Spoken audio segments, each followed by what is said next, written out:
Hey everyone, I'm back, and today we're going to be talking about funny games. And this movie came out in 1997, and this is the original that I'm talking about, not the 2007 remake or shot for shot remake or whatever that came out later. I'm talking about the original. I haven't seen the 2007 film yet, so I'm not going to mention it really, other than I haven't seen it.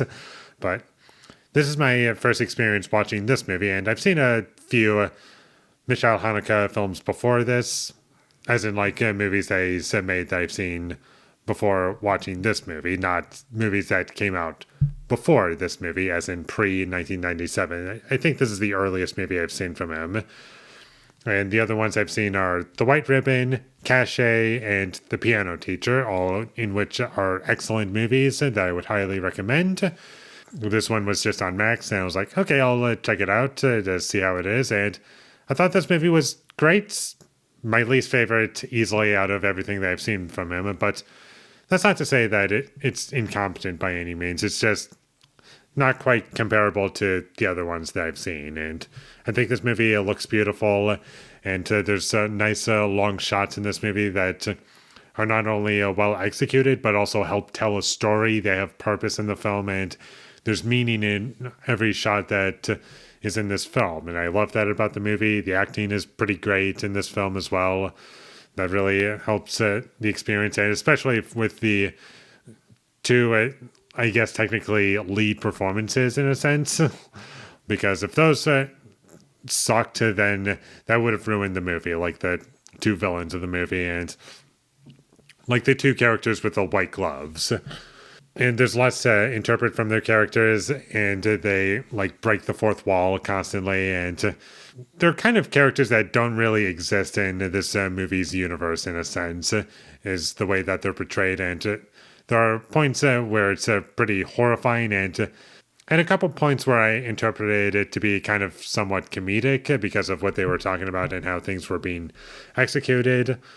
And I also really loved the lack of music in this movie. There was like barely any music in the film, and the only music really that's in the film is just characters playing music from a radio or just in the opening and end credits. And in the opening credits, they play, I don't know what this genre is called. It sounded like heavy metal. I don't know exactly what, but for me personally, I don't really know how I feel about it. I get what it's kind of somewhat going for, but at the same time, I'm not like in love with it. It wasn't anything that memorable to me. But going back to my positives, when this movie does break the fourth wall, which is not like every few seconds, they're always very effective.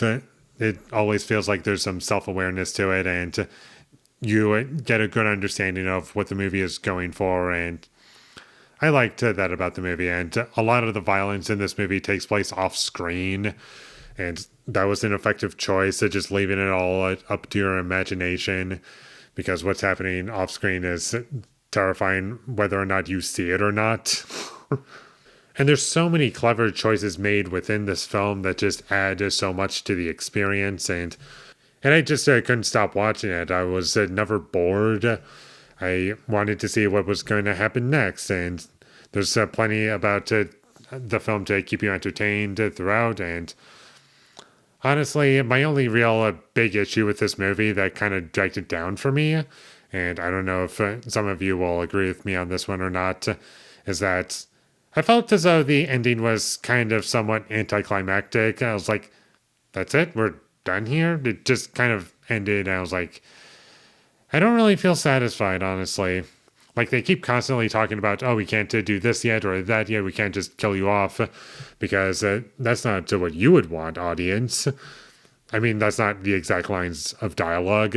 I'm more or less paraphrasing, but that's basically what's going on in the film. And it's just like playing with the ideas of like what the audience would want these characters to do.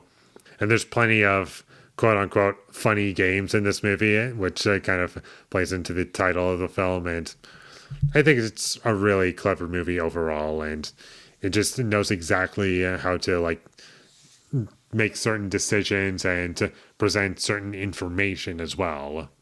And the only other tiny nitpick that I have with this movie is that there's a German Shepherd dog in this movie, but whenever it barks, sometimes its barks are like inconsistent in the sense that like it doesn't always sound like a German Shepherd barking. Sometimes it sounds like a, I don't know, different kind of dog in certain scenes. I was like, that seems a bit off. But aside from that, I didn't really have any other issues with it. It was horrifying, kind of somewhat comedic in a sense, and it knows what it is, and it just delivers on what it knows, like what it needs to be. Notice how I said that instead of what you would want, because it's kind of doing a few different things at once, and there's a lot that you could like take away from it, and not everyone's going to connect with this movie, I'm pretty sure. And from what I know, both this and the US version are quite divisive, as some people just really do not like funny games at all. But I really enjoyed this movie, and I would definitely watch it again, and I'm curious to see what the US version is like. Even though I pretty much know it's a shot-for-shot remake, I want to see if there's any noticeable differences between the two. That could make for an interesting discussion, kind of like Psycho, but this time it's actually done by the same director, and that would be my main motivation to want to see the 2007 film. So definitely check this movie out if you haven't already. I wouldn't recommend starting with this movie if you've never seen a Michelle Haneke film. I would recommend you watch The White Ribbon or Cachet, maybe The Piano Teacher, but starting with this one would not be my recommendation. But depending on what your tastes in movies are, I guess you can still watch it. I still think it's a great movie, but it might be a bit harder for you to get into. So, if everything that I've said here sounds interesting to you, then check it out for sure.